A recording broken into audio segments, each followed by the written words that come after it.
Voilà, bonjour chers internautes, c'est votre frère Ludovic Milambo. Je viens encore une fois pour une autre vidéo concernant toujours situation au Vatican, le choix à pape. Je l'ai toujours dit, les gens, quand je vous ai toujours dit que ma Bible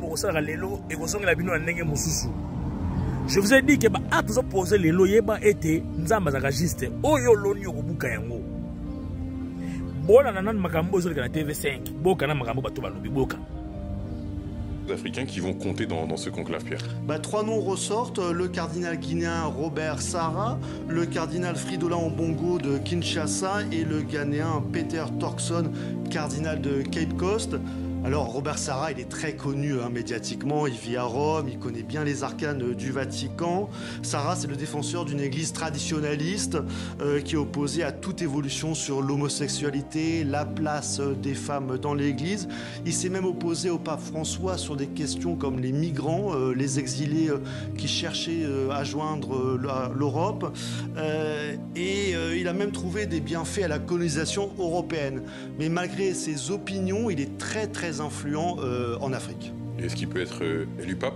Ça sera compliqué pour lui parce que 80% des cardinaux du conclave ont été nommés par ce même pape François qui combattait. Alors, on imagine mal ces gens-là rejoindre le cardinal Sarah lors de l'élection. Et donc, il pourrait choisir une personnalité moins clivante, un peu plus consensuelle, se tourner vers le cardinal Ombongo de Kinshasa. Alors, le cardinal Ombongo de Kinshasa, il est très connu parce qu'il a défendu le principe d'élection libre et démocratique en RDC. Il représente un peu l'engagement social et politique que l'on retrouve dans de nombreuses églises africaines, des églises sur le continent. Alors il est moins rigide effectivement que le Robert Sarah, mais au sein du Vatican, on trouve qu'Ombongo a pris une influence trop grande. Il est considéré comme étant un peu trop politique et pas assez théologien. Maintenant, vous avez compris que Makambo Todobake Ambongo, c'est un politicien, tout ça l'a rabajété. Ambongo azali membre effectif et ensemble pour la République ya Katumbi Toko Sakate. Quand on vous dit que Ambongo est proche collaborateur, il y a Joseph Kabila, Maman Olive, Akenagosimba, Bangumba, Banyoka, Biso Toko Sakate. C'est une vérité. Mais Boyoka Nenge Ambongo a été chassé, Balongole la liste. Pourquoi? Parce que Ambongo n'a pas chambre politique.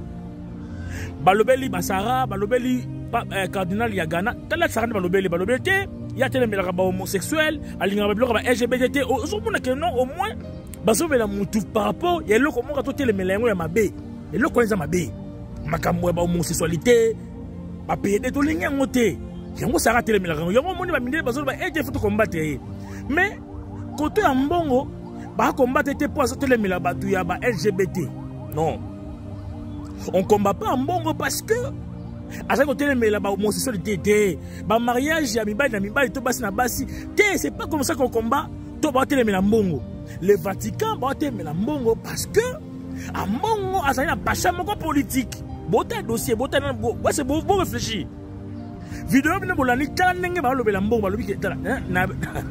Ambongo maka pap tenesa ki bino, bota ki ngatembe.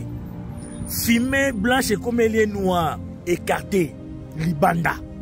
Boende zalaka ngana sepeli tuka mana yebisi ke na sepeli nde balongo liyo mutema na nge kiti na isa kuna kulala kisoki mutema mabe ona yo katela vina yo poyo yo mutema mabe tala papa yebisa ke yo Ambongo réfléchir kangisa papa yebisa ke yo Ambongo tika Tshisekedi papa yebisa ke yo Ambongo tika mwana na nga Félix Tshisekedi, c'est l'avenir de demain pour la RDC. C'est l'avenir de demain pour l'Afrique entière. Papa, il sait que Makambona Nazaki Pemben Wana. Réfléchis, raisonnez bien. Papa, il sait que Tika Tshisekedi Asala Moussala. Yoboya qui volubité. Moi, c'est Katumbi et Kabila. Qu'est-ce que Katumbi a côté là?